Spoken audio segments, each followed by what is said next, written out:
Good afternoon, students. Rather, Good afternoon, sir. good evening. Good evening.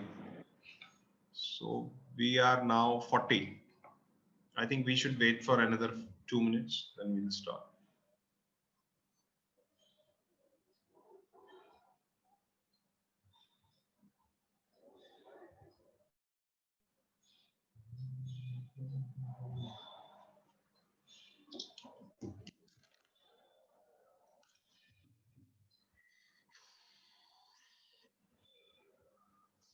Okay. So, dear students, in the last lecture, we have seen 4NF. So, I believe it should be clear to all of you. Any doubts in 4NF? No, sir. The idea was to learn the concept of MVD. That's it. So there is a very slight difference between normal FD and MVD. And obviously, when we are studying the concept of normalization, I feel that concept of FD is very important.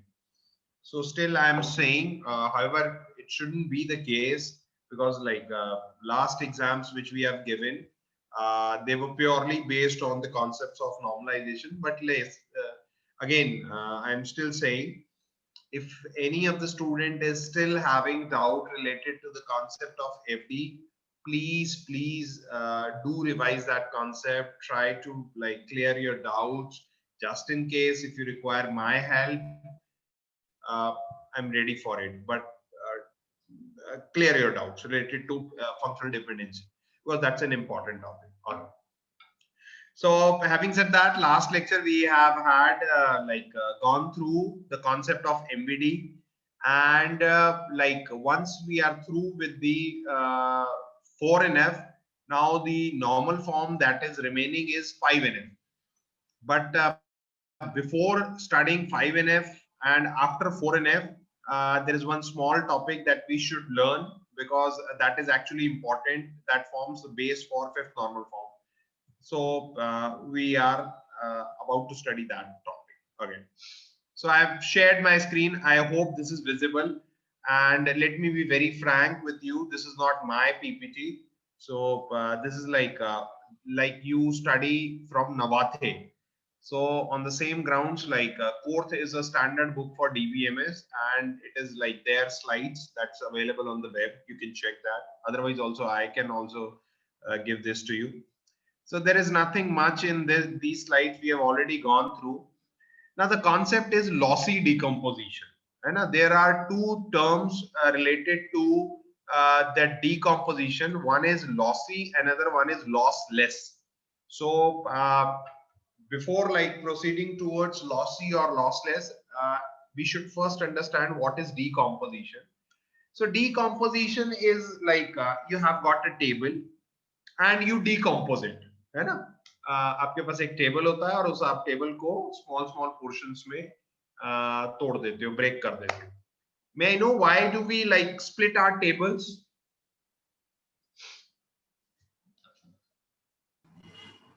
Sir redundancy कम करते हैं table split करके.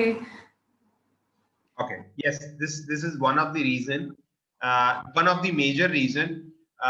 We have already seen in normalization 1NF, 2NF, 3NF, BCNF, and 4NF also now. That as you go higher the level of normalization, so in order to reduce the redundancy, in order to improve the consistency, what we do is हमें by default table को split करना पड़ता है in order to if you want that our table, our relation should follow normalization normal forms, then we have to split the table. तो हम decomposition करते हैं. Now idea is क्या concept क्या कहता है? Concept ये कहता है कि say for example आपके पास एक table था originally A, ठीक है? Now उस original table को what you have done is you have decomposed into two, one being A1, another one being A2. Now the idea is once you have split your table into A1 and A2, तो कभी ऐसा भी तो हो सकता है कि हमको उस दोनों टेबल को मर्ज करने की जरूरत पड़े and we want to have our original table. Yes, very much possible. See, this is the only reason I have been like telling you again and again. What is the concept of primary key and foreign key? What is the concept of making some common attribute between the two decomposed relations? That's a logic. आप दो table जो decompose करते हो उसमें common attributes क्यों छोड़ते हो? Primary की फॉरेन की कॉन्सेप्ट क्यों करते हो? बिकॉज कभी अगर मान लो कल को हमें टेबल को वापस ज्वाइन करना पड़े, तो by the help of those common attributes or the concept of primary key foreign key we can get our original data, है ना? So this is the logic. Now the idea is कभी कभी ये होता है कि हम जब अपने दो टेबल को जो डिकम्पोज टेबल है उनको हम कंबाइन करके अगर ओरिजिनल टेबल बनाने की कोशिश करें, तो instead of getting original table हम देखते हैं कि उसमें कोई इंफॉर्मेशन एक्स्ट्रा आ जाती है. You get some information which is extra and that is again unwanted information, है ना? तो उसको हम कहते हैं कि ये इंफॉर्मेशन एक्स्ट्रा है और ये हमें नहीं चाहिए थी, तो इसको हम कहते हैं लॉसी डिकम्पोजिशन. See, ये थोड़ा सा there is a slight confusion here. Students get confused कि सर लॉसी का मतलब तो होता है किसी चीज का नुकसान, तो यानी कुछ डेटा कम हो जाए. नहीं, डेटा कभी कम नहीं होगा. दो टेबल को आप कंबाइन करोगे तो ओरिजिनल डेटा जो होगा वो तो आपको मिल ही जाएगा, उसके अलावा एडिशनल डेटा भी मिलेगा. तो additional data will cause confusion, so there should be no confusion. Additional data हमें नहीं मिलना चाहिए. If you are getting the additional data then it is called as lossy decomposition. और उसको जब डिकम्पोज करने के बाद हम दोबारा से कंबाइन करते हैं और जो हमें एक्स्ट्रा इंफॉर्मेशन मिलती है, यानी what we say we get the extra tuples, जो हमें एक्स्ट्रा रोज मिलती है, we call them as spurious tuples. Please note down spurious tuples, S-P-U-R-I-O-U-S. It's an English term. Spurious means illegal, which is not allowed, है ना? So spurious tuple. So simple idea है, एक table था A, उसको दो में split किया, A1 and A2 combine किया, अपना नॉर्मल दोबारा से टेबल मिल गया. अगर तो टेबल सेम मिले तो कोई दिक्कत नहीं. टेबल सेम ना मिले यानी कोई उसमें extra information you are getting, we call it as lossy. and those extra tuples or extra rows are called as spurious tuple. And when you get the exact table, अगर A1 और A2 combine करके you are getting the exact table as A, we say it's a lossless decomposition. So lossless decomposition is one decomposition which is perfect, which is ideal. उसमें हमारा कोई भी data का नुकसान नहीं होगा. ठीक है? ओके, ये एक एग्जांपल है. अभी नेक्स्ट स्लाइड में हम देखेंगे जिससे कॉन्सेप्ट क्लियर हो जाए ना. This is very good example, you please understand this. This is the original table employee, और एम्प्लॉय टेबल को हमने स्प्लिट कर दिया था दो टेबल्स में, ID name and second table is name, street, city and salary. So as you can see in this first decomposed table, there are like multiple names, same names, Kim, Kim, Kim. पता कैसे चलेगा कौन सा Kim कौन सा है? So we have got this concept of ID, ठीक है? And we have got this table. तो हमने जो original table था employee, उसके बेस पे इन दोनों को split कर दिया. Now the idea is ये जो दो टेबल split हुए उनको आपस में combine करना है. Combine करने का मतलब क्या होता है? You have to apply natural join. Now, what is natural join? Natural join is a kind of a join. Natural join is a kind of a join in which जो common attributes होते हैं उसके basis पे हम combine करते हैं. So you can see that 57766 Kim, यहाँ पर कहाँ मैच होगा? तो नेम किम मैच हो रहा है, तो कर दो किम. So ये हो जाएगा किम मेन पेरिज 75,000. ओके, लेकिन ये किम दोबारा इस किम से मैच हो रहा है, तो ये भी लिख देते हैं किम नॉर्थहैम्पटन 67,000. सिमिलरली 98776 किम वाला दो जगह मैच होगा. So now you can see कि यहाँ पर हमारे पास ओरिजिनली दो रो थी. Now we are getting how many rows? We are getting 4 rows, like 2 rows are additional. So this is called as the concept of decomposition, and this is called as lossy decomposition because there is a loss. Why loss? Because you are getting some additional tuples or additional rows. So additional rows or additional tuples are called as rows oblique tuples are called as spurious tuples.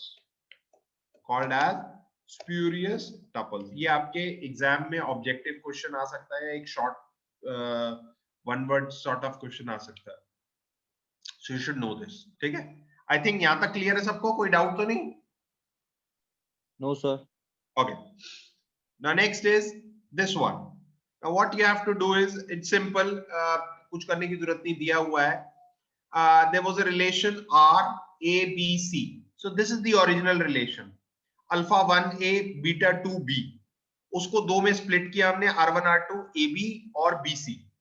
और split करके ये बन गया alpha 1 beta 2 और यहां बन गया 1A 2B. Now you can सी, अगर मैं इन दोनों को आपस में दोबारा से कंबाइन करूं, नेचुरल जॉइन जरा करके देखते हैं, तो इनमें कॉमन चीज क्या है? B. तो ये अल्फा 1 वाले का जो B है 1, उसको मैच करो, सिर्फ एक ही जगह मैच होगा, 1A हो गया, अल्फा 1A. फिर उसके बाद उसी तरीके से इसके 2 को मैच करो, beta 2 2B. So beta 2B, you are getting same. So it means this is an example of lossless joint decomposition. यानी यहाँ पर कोई नुकसान आपका नहीं हुआ. You are getting exactly the same value. So here we say in lossless decomposition, we get exactly the same relation. We get exactly the same relation. I hope this is clear. सबको समझ में आ रहा है? Yes, sir. Okay, thank you. So this is like first normal form. वो सारा repetition करवा रहे हैं यहाँ पे. Now functional dependency we know क्या होती है functional dependency. हम बहुत अच्छे से कर चुके हैं functional dependency, आपको पता होनी चाहिए. Okay. Now the concept is closure set of functional dependency. Closure set का मतलब ये होता है कि आपका जो एक रिलेशन था R, you had a relation R, उसके अंदर कुछ FDs थी. अब आपने क्या किया कि जब आपके टेबल धीरे धीरे स्प्लिट हुए तो आपकी जो FDs थी, कुछ FDs किसी रिलेशन की फॉलो हो रही हैं, कुछ FDs किसी और रिलेशन की फॉलो हो रही है. So that's the concept of set of FDs. Okay. Now decomposing a schema into BCNF, we know BCNF की क्या कंडीशन होती है? What is the condition of BCNF, by the way? What is the condition of BCNF? Sir, every determinant should be a candidate key. Good, I'm happy. Every determinant should be a candidate key, or you can say every determinant can be a super key also. Okay? So do not get confused. Okay. So this is what we have been looking. This is like ये कुछ canonical cover type का बताया जा रहा है. This we have seen. This is quiz time. Quiz time अभी हमारा नहीं आया है. Oh yes. Okay. Now अभी important चीज ये आ गई कि क्या होता है. मैंने आपको जब क्या कहते हैं normalization पढ़ाया था, मान लो मैं नॉर्मलाइजेशन कराते समय मैंने आपको एक चीज बताई थी. अगर आपको डेटा गिवन हो, अगर आपको डेटा रिलेशन की वैल्यूज गिवन हो, पूरा डेटा गिवन हो, तो आप चेक करोगे कि वो 1NF में भी है कि नहीं है. बट मैंने कहा था ये जरूरी नहीं है कि आपको डेटा गिवन हो. सिंपल ऐसे लिख देते हैं ना कभी कभी, R, कैपिटल R और ब्रैकेट में ABCDE, ये एट्रीब्यूट्स है, और कहते हैं कि बताओ ये कौन सी नॉर्मल फॉर्म में. तो अब क्योंकि डेटा हमें नहीं गिवन तो हम मान के चलते हैं by default first normal form में तो है ही. उसी तरीके से अभी जो दो हमने एग्जांपल्स देखे लॉसलेस या लॉसी के, वहां पर हमें डेटा गिवन था.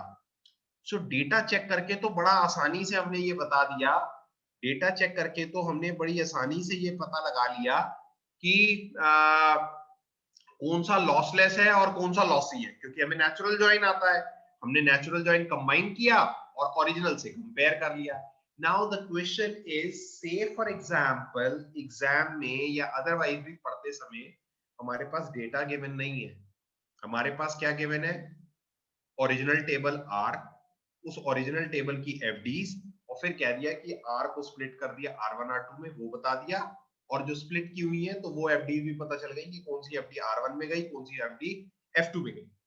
Now how will you like come to know now that the decomposition that we have done is whether it is lossy or lossless? तो उसको पता लगाने के लिए हमारे पास दो फॉर्मूले हैं. You can check that. Here is the formula. You can note it down, these two formulas. Otherwise आप कहोगे तो PPT तो मैं शेयर कर ही दूंगा. So वो ये कह रहा है a decomposition of R into R1 and R2. The decomposition of R into R1 and R2 is lossless. अगर ये lossless है, तो lossless होने की कंडीशन है कि इन दो में से एक कंडीशन फॉलो होनी चाहिए. कंडीशन क्या है? या तो ये फॉलो हो जाए या दूसरी हो जाए. तो कंडीशन क्या कहता है? R1 को इंटरसेक्शन लो R2 से. R1 का इंटरसेक्शन लो R2 से. अब इंटरसेक्शन का मतलब क्या है? इंटरसेक्शन का मतलब ये है कि R1 और R2 के बीच में जो कॉमन एट्रीब्यूट आएगा वो रखो. R1 और R2, भाई R1 में कुछ एट्रीब्यूट्स होंगे और R2 में भी कुछ एट्रीब्यूट्स होंगे. तो जो दोनों के कॉमन एट्रीब्यूट्स होंगे, उस कॉमन एट्रीब्यूट से अगर हम कोई रिलेशन को डिटरमाइन कर पाए तो इसका मतलब वो लॉसलेस है ना. और वो कौन सा रिलेशन डिटरमाइन करे? या तो R1 कर लो या R2, दोनों में से कोई एक जो डिकम्पोज्ड वाला है. ठीक है. So this is like theoretical, आपको नहीं समझ में आएगा. अगर ये एग्जांपल नेक्स्ट में दे रहा हूं, अगर आपको ये समझ में आ गया so you will understand each and everything. So let me do one thing. मैं इसको थोड़ा सा ना यहाँ पर this is like color is, हाँ इसको छुपा देते हैं. ठीक है. अभी एक, हालांकि अभी भी आपको ये नजर आ रहा होगा और नहीं आ रहा. ओके ठीक. अच्छा, अब यहाँ पर क्या किया उन्होंने? R है आपका ABC. This is original. This is very simple. A, B, C. और F जो हमारा ओरिजिनल है फंक्शनल डिपेंडेंसीज का सेट, उसमें दो FDs हैं, A से B और B से C. कोई बुराई नहीं है, ये तो अच्छी बात है. डन ना. उसके बाद अब वो कह रहा है कि R1 और R2 दो में स्प्लिट कर दो भाई. R1 हो गया A, B. R2 हो गया B, C. Good, very good. अब ये पता लगाना है ये लॉसलेस है या लॉसी. तो लॉसलेस का हमें फॉर्मूला पता है. फॉर्मूला क्या कहता है? R1 और R2 का R2, दोनों के इंटरसेक्शन में कॉमन एट्रीब्यूट कौन सा है? B. सिर्फ B, एक ही है B. आपने B ले लिया. और अगर ध्यान से देखो, if you like observe very clearly, तो B से हमें BC मिल रहा है. यानी कि मेरे पास अगर B आ जाए तो मेरे पास BC आ जाएगा, और BC मेरा R2 है. सो इट मींस पहला वाला कंडीशन फॉलो हो रही है. सो इट मींस ये किस तरीके का डिकम्पोजिशन है? Lossless. This is the lossless. और साथ साथ ये डिपेंडेंसी प्रिजर्विंग भी है. कहने का मतलब ये है कि आपका जो ओरिजिनल रिलेशन था उसकी जो FDs थी, अगर आप टेबल को स्प्लिट करोगे, when you split your table, तो वो आपकी FD किसी ना किसी टेबल में तो सेटिस्फाई होनी चाहिए. तो बिल्कुल हो रही है, क्योंकि पहला टेबल था मेरा AB, तो AB में A to B वाली चली जाएगी और BC वाले में B to C वाली चली जाएगी. सो इसको कहते हैं डिपेंडेंसी प्रिजर्विंग. लेकिन अब दूसरा एग्जाम्पल और देखते हैं. सो दूसरा एग्जाम्पल है, अब इन्होंने टेबल को स्प्लिट किया AB और AC में. इसमें भी कोई बुराई नहीं है. अब दोनों का इंटरसेक्शन लो. AB और AC का इंटरसेक्शन क्या होता है? A. और A से अगर आप ध्यान से देखो, A से हमें क्या मिल रहा है? B. तो यानी A से मेरे को AB मिल रहा है. तो AB मेरा क्या है? R1.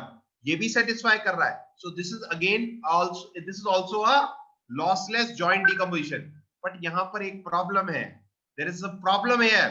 प्रॉब्लम क्या है कि जो आपकी FDs थी A to B वाली FD तो यहां पहुंच जाएगी R1 में, लेकिन B to C वाली FD कहां जाएगी? तो यानी कि ये डिपेंडेंसी यहां प्रिजर्व नहीं हो पा रही है. ठीक है. तो this is lossless decomposition but not dependency preservation. ये समझ में आ रहा है कि नहीं आ रहा है? Yes, sir. Are you getting this or not?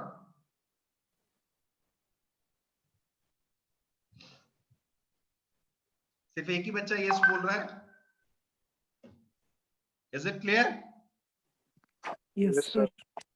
ये चैट बॉक्स में कुछ पूछ रहा है. I don't know. Yes sir. Okay. शौर्य ने बोला yes sir. ठीक है. So this is the concept of lossless and lossy decomposition. I think आज के लेक्चर के लिए इतना रहने देते हैं। एक छोटी चीज और है, ये जो मैंने आपको तरीका बताया लॉसलेस पता करने का, R1 intersection R2, determining R1 और R2, ये जो फॉर्मूला था, है ना, ये फॉर्मूला ज्यादा अच्छा नहीं माना जाता। क्यों? उसका भी रीजन है। अभी तो टेबल R को सिर्फ आपने R1 R2 में स्प्लिट किया है। अगर मान लो आपका जो टेबल है R, वो R1 R2 में ना होके R1 R2 R3 R4 इन 4 में स्प्लिट होता, तो फिर कैसे इंटरसेक्शन लेते? So this is not the right manner. Of course, like when you are at the initial stage, you can go for this method, but at the advanced stage or maybe आगे जब multiple relations में decompose होगा, तो उसके लिए एक method होता है tabular method. So in the next lecture, I'll be discussing that tabular method. And I don't know अगर आपका online exam होता है अभी end term का, तो उसमें तो वो कैसे क्वेश्चन आ पाएगा, because we follow this objective और सब्जेक्टिव पैटर्न, तो उसमें तो मुश्किल रहेगा, बट आपको वो आना चाहिए, the tabular method, you should know the tabular method. So in the next lecture we will discuss that tabular method. Sir end term भी ऑनलाइन होगा क्या? आई एम नॉट श्योर बेटा, एंड टर्म ऑनलाइन सिर्फ उसी case में होगा अगर college नहीं खुल पाता है, एंड we are hoping, मतलब मैं कैंपस में रहता हूँ, I can assure you and your parents the campus is completely safe, है ना। मैंने I don't know मैंने आपसे कभी कहा है कि नहीं कहा, I am a Delhiite, I am from Delhi, and during these COVID like period, I've not been to Delhi, मैं दिल्ली नहीं गया, considering कि दिल्ली से ज्यादा कैंपस सेफ है। So आप समझ सकते हो डेली सैनिटाइजेशन वगैरह सब हो रहा है, and like from 1st of June I am daily coming to my office and everyone is coming, like faculties अब सब आ रही हैं, so we are ready, it's just that we are dependent on certain orders from the local administration. Let's see, क्योंकि क्या होता है ना बेटा, हमारी स्ट्रेंथ भी ज्यादा है, बच्चे ज्यादा है, तो एक साथ इतने सारे बच्चे आना इतना चैलेंज नहीं ले पाएंगे हम भी, देखते हैं, we are trying our level best, let's see, जो कुछ हो रहा है आपकी सेफ्टी को देखकर ही हो रहा है, बट अदरवाइज कैंपस सेफ है, कैंपस की वजह से नहीं कह रहे, क्योंकि इतने बच्चे आएंगे दूर दराज से, अलग अलग जगहों से, so you will be informed, बस मैं इतना कह सकता हूँ, ठीक है। Yes sir. हाँ, अभी कुछ कहना सही नहीं है। ओके, अब बातों बातों में एक क्वेश्चन और आ गया, इसको देख सकते हैं हम। R एक रिलेशन है A, B, C, उसकी FDs है A to B, B to C, और तो नीडलेस टू से उसकी की क्या होगी, A, है ना, क्योंकि A से सब कुछ डिटरमाइन हो रहा है, A से B, और यस सर। क्या R BCNF में है? अगर नहीं है तो क्यों नहीं है?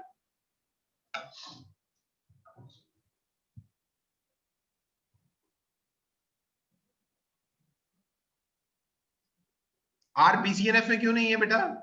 क्योंकि सर बी सी को डिटरमाइन कर रहा है। क्योंकि नहीं है, मेरी आवाज क्यों ना आ रही? बात तो आ रही है यार। बी क्या बेटा, क्या बोले? बी सी को डिटरमाइन कर रहा है, तो इसमें क्या प्रॉब्लम है? तो सर बी कैंडिडेट की थोड़ी है। हाँ, Yes, ये sir. बोल ना।